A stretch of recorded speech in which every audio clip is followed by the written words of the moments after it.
we're actually talking to the inventor of vibration control. I don't think there was any product before TipToes, just to go back a bit. You were probably the first in that realm.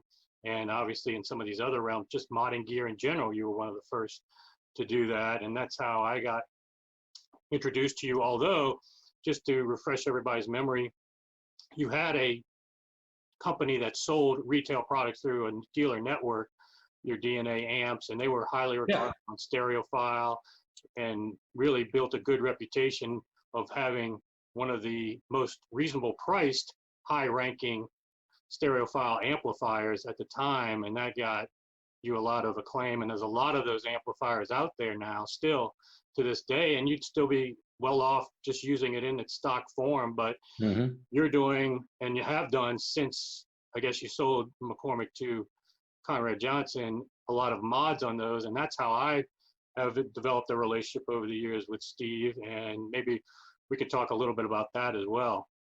Yeah. Yeah, the Mod Squad morphed into McCormack Audio in the late 80s, like 87 or 88. And then we were doing CD players, preamps, power amplifiers. I did a standalone DAC, D-to-A converter, a transport, the SSD1, a variety of things like that. But then the business was sold in 97, I think it was, to Conrad Johnson. And they literally picked up everything. They bought all of the assets and picked the whole thing up and moved everything back to Virginia, and asked me to stay on as the designer. But I didn't really want to leave California. So I stayed where I still am, out here in Southern California. But I would travel back and forth. And of course, even then we could do quite a bit of stuff by online, file transfers and one thing and another like that. So, but I would travel back to Fairfax, Virginia, where the company was, and do work back there. And then did some traveling to promote McCormack Audio. But up to through the original DNA 1, DNA 0.5, the micro series, and then the DNA-2, those things were all done originally in California. Then when the company was moved back to Virginia, I designed the successors to the DNA-1 and DNA 0.5. So the first thing I did was the DNA-225, which replaced the DNA-1 in the line. Same essential, structure and power arrangement, a little more power. And then the DNA-125, which is what you have sitting behind you there, as the successor to the DNA 0.5. Now, your viewers, when they see those, will need to understand that the original amps did not look like that. No. That's the chassis and heat sinks and structure of the DNA 125, but customized for Jason to his requirements. He wanted a black and white look, and so the chassis parts have been powder coated, and the front panel as well in white. So as the top cover, circuit board is a brand new board, much better than the original, which is done with a white solder mask. And then the logo on the front is something that Jason had custom done. He had a large decal made of the original McCormack Audio logo. Although this is what he has is an SMC audio product. That's the business I've got now.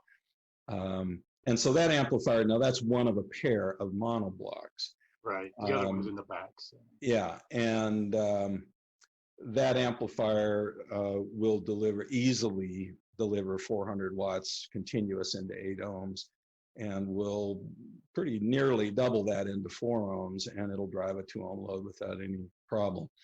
The transformer there, if you swing your camera back down again a little bit, that's a custom-made toroid from Plytron in Canada.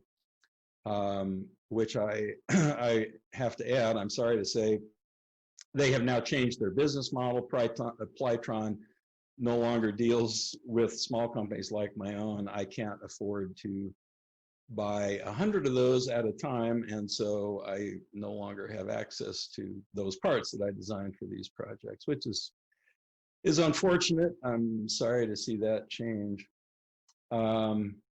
Anyway, that started out life as a stereo amplifier at 125 watts per channel into 8 ohms. And now it's become a customized, highly upgraded and customized monoblock for Jason's system there. It's a dual-sided board, so there's some stuff underneath we're not seeing too, right? Yeah, yes, exactly. Yes, there are certain parts that just work better underneath the board, and so there's a bunch of stuff that you're not seeing from the top there. And I think a lot of people that have used you in the past for modifications were familiar with your different levels of upgrades, the gold, silver, platinum, but you've kind of gone away from that model a little bit and basically customized on each individual client's basis, because like in my case, and I featured in the video, I have something that you probably had never done for anybody before, put that kind of humdinger circuit to address the fact that I had right. some DC on my lines related to something that was causing a transformer hum that would only affect really this chassis model transformer. That wasn't a low noise version, but yeah, you've even gone further than offering just generic buckets of upgrades to basically designing for the specific needs. Yeah, the whole process has evolved to where now we talk with the people that are having the work done, what their goals are, what they've got, what they're looking to do, what the budget is, and then we make up a package upgrade that fits their needs. So originally, late 90s, when I started the business, I had the revisions A, B, and C, which were pretty well set pieces of work. Then that evolved over time to become the gold, silver, and platinum upgrades. But really, the silver and the gold were set pieces of work. Platinum it went beyond the gold. There was a kind of a list of optional things you could have. It's like balanced inputs, the special soft recovery diodes and jacks. We started going more into optional things that added cost. But if people wanted, the better parts, and the ultimate sort of thing, then we could do that. And then we just eventually left that whole model behind until we're now, we really discuss the individual's needs and work something out for them to best fit, their system, their equipment, and what they want. And just to give a couple of examples, extreme examples on either side, my friend Doug, who I featured in a previous video, he had bought the MBLs. If you watch that video, he's getting custom-made preamp and amp monoblocks from Steve. He'd already had one stereo amp, and obviously that those needs for the MBL are a little bit different than another project I had talked to Steve for myself, was going the vintage route and even getting an amp that might suffice with some quads that are vintage, and that would require a whole different situation. May not require a Plytron at all, not require any, in fact, it would require limiting the voltage, right, Steve? Well, for the quad ESL 57s, yes, and I've done a few of those where I have, adjusted the power supply system so that it cannot deliver more voltage than the limits of the speaker, so you don't run into tweeter arcing problems. And those people have been very happy with the results of that. It's based on the same, amp circuitry, but with adjustments done internally so that it won't overdrive the quads.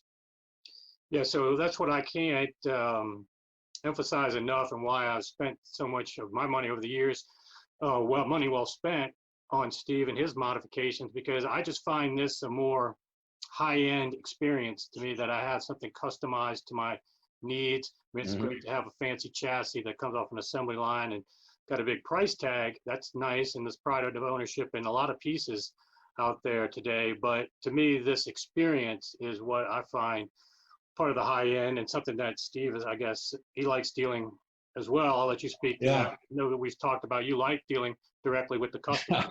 Absolutely. I mean, I had a more conventional business model for many years where I worked with dealers and distributors.